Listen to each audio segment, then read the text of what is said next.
What's going on, everyone? Welcome back to the channel. Right now we're going to do a comparison between the Galaxy S10 and the Galaxy S8. Now this is going to be as thorough as I can make it. I'm probably going to make some mistakes here and there, but in reality, if you have unlimited money to spend, obviously the Galaxy S10 is a much better device than the Galaxy S8. And I really like the Galaxy S10, man. I've been messing with it for a little bit these last couple hours I've owned it. And it seems like a solid device. For some reason, I still cannot get reverse wireless charging working. I know that's not an error with this phone, it's just an error with me and in my brain. But let's just go ahead and take a look at them, see which one you should buy. Now, I'm going to tell you right now, okay? The Galaxy S10 and the Galaxy S8 in the hands feel almost exactly the same in my opinion. They're both pretty similar as if they have both glass on the back and glass on the front, obviously. The Galaxy S10 does look a little bit better because there's less bezel around it. And we also have that hole punch design up there too. But in order for us to get a better glimpse of both these phones, I have to change my way I'm holding these. So let's just go ahead and switch it up.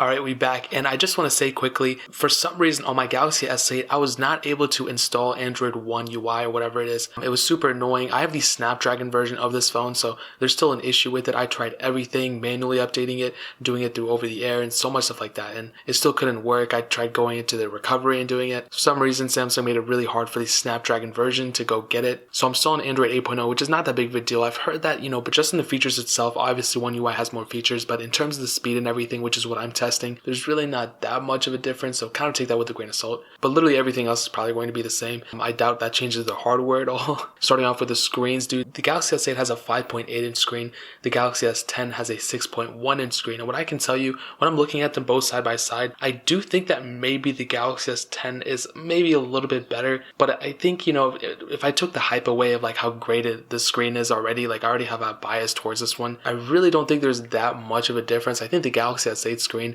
is very good. I think the Galaxy S8 has one of the best screens ever made, and that kind of goes on with the Galaxy S10 as well. They're both 1440p, and actually this is surprising. You probably won't believe this. The Galaxy S8 has more pixels per inch than the Galaxy S10. Now that doesn't really say too much because the Galaxy S10 is only like 20 pixels per inch away, and that mostly has to do with the screen size. Remember, the Galaxy S8 has a 5.8 inch screen, the Galaxy S10 has a 6.1 inch screen, and they're both AMOLED and everything. But really, dude, I'll be honest, if you're coming from a Galaxy S8 and you're upgrading because the Galaxy S10 has a way better screen or something, that's really not the case. I mean, obviously the Galaxy S8 has a little bit more of a bezel. The Galaxy S10 has the hole punch display right there. You probably won't be able to tell a difference other than that in terms of the way both of these screens look. Now, I read online and there were some conflicting reports about this, about the home button. Now, this isn't even that big of a deal, but some people said only the Galaxy S8 and Galaxy S9 have that 3D touch, I guess, force touch home button. But I was testing and the Galaxy S10 also still has it. So I don't know why people were saying that Galaxy S10 doesn't have it anymore.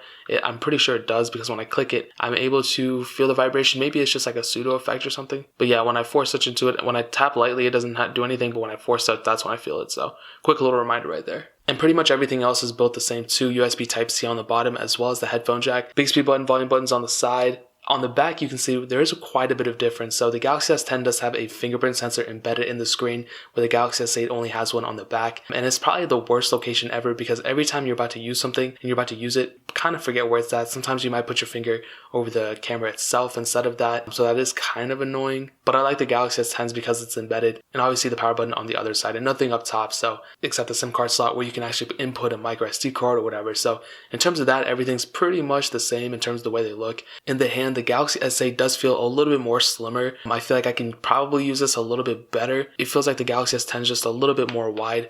Probably will not be able to tell from this, but if I put the Galaxy S8 all the way to the edge, you can see that we have a little bit of like side bezel on the side, but it's really not that big of a deal. So now what I kind of wanted to do was test the fingerprint sensor on both of these and see which one is faster. There's some people saying the Galaxy S10s is slower than the Galaxy S8s, or even just phones with the actual fingerprint sensor above the display, or just like outside or whatever. So let's go ahead and try it. So I'm going to turn this display on, and I'm going to put both of them on at the same time. 3, 2, 1.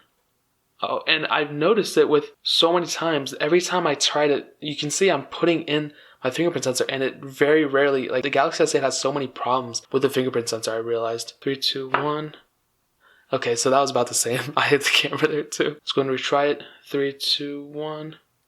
Again, you can see the Galaxy S8 has a really hard time of trying to figure out when I even use a fingerprint sensor. 3, 2, 1. See, again, it messes up. It's crazy. But the Galaxy S10 does a really good job determining when I put my fingerprint sensor on or not. So, I mean, in terms of that, I don't think the Galaxy S10 has a horrible fingerprint sensor, but the Galaxy S10 has a better job and does a better job at determining whether my fingerprint sensor is accurate or not, because on the Galaxy S8, it messed up a lot, as you saw. But when I inputted my fingerprint sensor, like you can see, sometimes it messes up. See, it's still messing up, and it should not take that long. With the Galaxy S10, you can see as soon as I put it in, it determines it, and it does a really, really good job. So the Galaxy S10 has a way better fingerprint sensor than the Galaxy S8. It is a little bit slower maybe, but it is way more accurate, and it really does determine whether my fingerprint sensor is on it or not. So we can go ahead and talk about the software for a second. Now, obviously the Galaxy S10 just got supported, just got released, so it's going to last much longer than the Galaxy S8. I think the S8 is going to end on Android Pie, so One UI, the one it's going to be on once I update it, that's the one it's going to end on. So really the Galaxy S10 has a way bigger lead than the Galaxy S8. But one cool thing about the Galaxy S10 is that it's going to get way more features, and it's just going to get better with the updates. But one thing to know about the Galaxy S8 is that One UI, from what I hear, is actually really, really good software compared to TouchWiz, what it was before. And one thing to know is that the Galaxy S8 does have quite a bit of development community behind it. So even though when it is kind of up, like it's like, I guess, dying, it's still going to have a little bit of support in terms of the ROM community outside of it. I know that's kind of dumb to talk about because that's kind of an unfair advantage the Galaxy S10 doesn't have, but it's going to have that later on in its life. So in terms of that, Android Pie is probably the last version of Android the Galaxy S8 is getting. But really, like, it's not that big of a deal. Alright, so now we're going to do a little bit of a quick speed comparison between these two. I'm going to try to see which one is faster from there and kind of go from there. So let's just go ahead and zoom in a little bit. Alright, so I installed pretty much all these same apps on here. Let's go ahead and clear everything out of these. And as you can see, we're completely clear from the background. So I'm going to open up a quick few apps on both of these things, see which one is faster. Let's go ahead and start with the Play Store. 3, 2, 1. And as you can see with the Galaxy S10, it literally just opens it. Like, it opens it as if it was already in the background, which is insane. And the Galaxy S8 looked like it did take a little bit of a quick second to do it. Let's go and open phone. 3, 2, 1. And again, with the Galaxy S10, it just seems like it already automatically opens in the background. And again, this is pretty crazy because we're comparing 4 gigs of RAM on here to 8 gigs of RAM on here, which is crazy. Let's go and open messages. 3, 2, 1. And again, the Galaxy S10 just annihilates the Galaxy S8, which is pretty crazy. I was not expecting this big of a difference between these two, I'll be honest. We can go ahead and open some of these Google apps. Let's go with Photos. 3, 2, 1. And the Galaxy S10, again, opens up way faster than the Galaxy S8. Let's do Camera. 3, 2, 1. And I don't really actually know which one that one was. I would probably still say the Galaxy S10, but who knows. Let's go ahead and do Clock. 3, 2, 1. Again, the Galaxy S10 is way faster. This one track comparison could probably get bubbled down to just the Galaxy S10 being faster. Let's do Email. 3, 2, 1. The S10 was a little bit faster there. I'm surprised Facebook is on this phone. I think I don't think it comes preloaded, but that's really weird. Let's do Instagram. 3, 2, 1. And the Galaxy S10 yet again was faster, which is not that surprising. Let's do Pew Pew. 3, 2, 1. And the Galaxy S10 was faster there, as you saw. And it was just smoother in the animations I saw. That's pretty interesting. Let's go ahead and do Snapchat. 3, 2, 1. And the Galaxy S10 was faster there again. Let's go ahead and do Stack. 3, 2, 1. And the Galaxy S10 was faster. Let's go ahead and click Deny, see which one is faster. 3, 2, 1.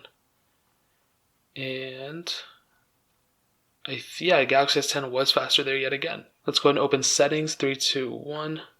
I like opening these actually stock apps because they kind of show, like, even though, you know, it's not even that intensive of a thing, it's still, even that small of a little thing can open faster on the Galaxy S10 than the Galaxy S8. So what I can tell you is, yes, the Galaxy S10 is way faster than the Galaxy S8, but that doesn't necessarily mean the Galaxy S8 is a horrible phone either. Now I can just keep showing you gameplay footage and all that stuff, but obviously the Galaxy S10 is going to be faster, so there's no point in wasting your guys' time. But what I will tell you is the Galaxy S8 isn't that bad in performance either. Like, I was messing with it, I still own this phone, I still use it sometimes, and it's not that bad of a phone at all, dude. Now I kind of want to hit on the camera really quickly. The Galaxy S10, in my opinion, has a way better camera than the Galaxy S8. So we have 3 cameras on the Galaxy S10, we only have 1 on the Galaxy S8. And I'll go ahead and show you some footage and I guess some photos that I would take on both of these devices. And you can see the Galaxy S10 does a way better job at taking photos. And because we do have the 3 camera setup, and you know, you could get some really nice photos out of a single camera setup. The Google Pixel 3 and the 3 XL are a perfect example of that. Some people do say that those cameras are better than the Galaxy S10s, who knows? But I personally personally think that the Galaxy S8 doesn't have a horrible camera at all. I still think it does the job. It might not be as good as the Galaxy S10, it might not have all those cool features and everything, but I still think it does an incredible job of the photos it takes. And as you can see straight from the go, I mean, there might be a little bit of difference, but as you can see, the Galaxy S10 in the camera does have way more features. Even though I'm not on One UI on here, the Galaxy S10 does have way more features than the Galaxy S8, so. Now this is another quick thing to hit on. The battery life on the Galaxy S10 is far better than the battery life on the Galaxy S8. We're comparing a 3000 mAh battery to a 3400 mAh battery. Now this is what I will tell you, okay? The battery life might be better on the Galaxy S10, but the Galaxy S8's battery isn't that bad either. Now this is what I will say. Because the Galaxy S8 right now is about 2 years old, probably a little bit over 2 years old at this point, the battery size in this isn't exactly that 3000 mAh. This battery probably has degraded to maybe down to like 2500 mAh or maybe even less depending on the usage of your battery. Whereas the Galaxy S10 right now, depending on how you used it the last like couple days, it's probably still on the full 3400 mAh. So even though you will have a 3000 mAh on here, it might not be that full capacity because batteries do degrade over time. So the Galaxy S10, even if this one was the full capacity, this one would still outbeat it. But the Galaxy S10's battery life is set to be super crazy, and what I've tested so far, what I've been able to see, I mean, I've only owned this for a couple hours. Just from that aspect alone, I could definitely say the Galaxy S10 has a very good battery life and good battery size. And to kind of wrap this whole entire thing up, without a doubt, the Galaxy S10 is a way better phone than the Galaxy S8, but that doesn't necessarily mean that the Galaxy S8 is a horrible phone either. I still think the S8 has quite a bit of life left in it. Even after the software support, you can go flash a custom ROM on it, be set. But if you're one of those people that, you have unlimited money to spend or you have whatever, the Galaxy S10 is a way better device. But if you're coming from like a Galaxy S5 or an iPhone 4S, or an LG G2 or something, the Galaxy S8 will probably still be a pretty big upgrade too. So what I will tell you is, I love the Galaxy S10. It is a way better device. The features of it are really awesome. The price tag is a little bit too high though, but I've seen some Galaxy S8s for like a couple $100, like $200-300, man. And even on Amazon, they're pretty cheap. So I didn't know this actually, but you can actually buy a Galaxy S10 on Amazon and have it delivered to you within like 2 days or something. So I'll go ahead and leave a link to not only a Galaxy S10, but a Galaxy S8 in the description below. The Galaxy S10s are the same price. I think they're like $894, but the Galaxy S8s, I think they're like $200-300, man. And that's a pretty low deal for a phone that still is pretty competitive and it's still supportive. Those will be the first 2 links down in the description. If you're interested in that, definitely check those out. But that is pretty much it. If you guys have any questions or anything, leave it down in the comment section below. Hit that like button, that'll mean so much, but definitely hit that subscribe button. Every single subscriber that we get really does count, so it don't mean so much if you guys could hit that. Also check out the other links down in the description as well. My Twitter, my Instagram, my second channel, all those links are linked down below. I'd really appreciate if you guys could check it out. Also, I'm still doing the iPhone SE giveaway. I have 3 more iPhones to give away. I'm giving 1 more away tomorrow and also next week and the week after. So click that 3rd link in the description. You can go watch that video. It's super easy to answer. But more importantly than everything else, I love every single one of you guys. And hopefully I'll catch you guys in the next video. Peace out till then.